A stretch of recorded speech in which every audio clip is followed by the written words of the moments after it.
Hola romanceros, buenas tardes. Hoy cambiamos de tercio. Os voy a hablar de anatomía patológica, que es a lo que me dedico. Entonces, os voy a contar un caso de un paciente varón de 46 años con una lesión en ala nasal izquierda que a los dermatólogos les parece sospechosa de lipoma, por lo que le realizan una exéresis, una cirugía, le quitan dicha lesión y la remiten al servicio de anatomía patológica. Y aquí es donde nosotros entramos en acción. Macroscópicamente, lo que observamos nosotros cuando nos llega la pieza a nuestro servicio es un fragmento cutáneo irregular de 10 por 10 por 6 milímetros que al corte muestra una superficie heterogénea blanco-amarillenta. Pasamos ahora a la microscopía. Y bien, a nivel histológico, lo que nosotros observamos ya desde panorámica es un fragmento cutáneo, que es este que vemos aquí. Aquí estaría la epidermis. Y ya desde esta visión panorámica, desde lejos, nos llama la atención esta lesión, que es una lesión de morfología nodular, situada en tejido celular subcutáneo entre tejido muscular y tejido fibroadiposo. De modo que, ante estas características histológicas, nos vamos a plantear varias posibilidades diagnósticos. Nos debemos plantear, primero, habría que descartar un proceso linfoide. En segundo lugar, debido a esos vasos tan abundantes, sería importante que descartásemos un proceso vascular. En tercer lugar, debemos plantearnos otra entidad, que sería un hemangioma epitelioide. Otro diagnóstico diferencial que podemos plantearnos es una enfermedad de Kimura. Y por último, y no menos importante por ello, nos vamos a plantear la posibilidad de que se trate de una hiperplasia angiolinfoide con eosinofilia, o también denominada por sus siglas Hale.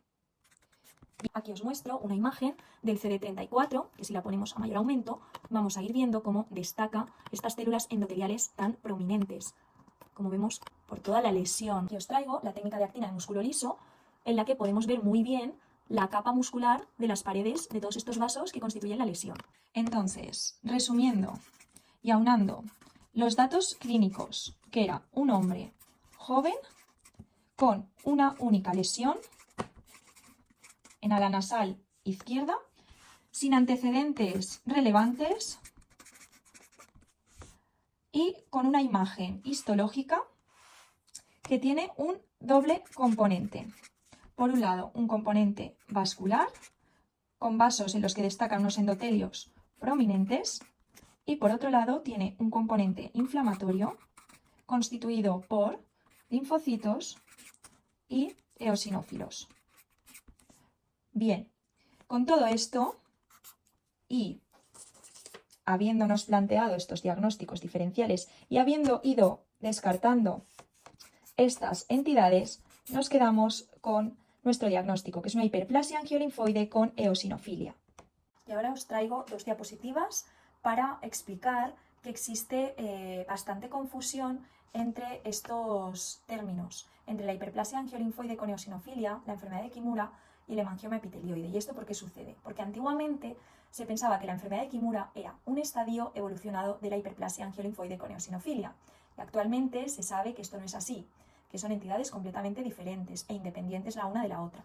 Y el hemangioma epitelioide se utiliza como sinónimo de esta entidad, de la hiperplasia angiolinfoide con eosinofilia, cuando en realidad tampoco son para nada la misma entidad. Son tres entidades distintas. Y el único rasgo que tienen en común es la presencia de eosinófilos a nivel histológico. Bien, entonces, para aclarar estos términos, estos conceptos, os he traído esta otra diapositiva en la que he hecho un cuadro resumen con las características diferenciales de cada una de estas entidades. Por un lado, tenemos la hiperplasia angiolinfoide con eosinofilia, nuestra entidad, nuestro diagnóstico al caso que estamos explicando, que se da de forma reactiva a un daño traumático o debido a una fístula arteriovenosa subyacente. Mientras que la enfermedad de Kimura, la etiología es desconocida, aunque sugieren que pueda ser una reacción inmune exagerada a infecciones. Y en cambio, el hemangioma epitelioide es un tumor vascular que por tanto su componente fundamental es vascular, en la enfermedad de Kimura es puramente linfoide y en la hiperplasia angiolinfoide con eosinofilia presenta estos dos componentes, tanto vascular como linfoide. Además, el hemangioma epitelioide presenta un reordenamiento del gen FOS en lesiones de hueso y partes blandas, mientras que en la enfermedad de Kimura y en la Hale esto no se da. Otra diferencia es que la hiperplasia angiolinfoide con eosinofilia nunca aparece en ganglio linfático, mientras que las otras dos entidades pueden aparecer tanto ganglionar como extraganglionarmente. Y por último, otro dato clínico que nos ayuda a distinguirlo es que la enfermedad de Kimura presenta una intensa eosinofilia en sangre periférica y las otras dos entidades carecen de la misma. Y esto es nuestro caso de hoy. Espero que os haya gustado. Saludos a todos, romanceros.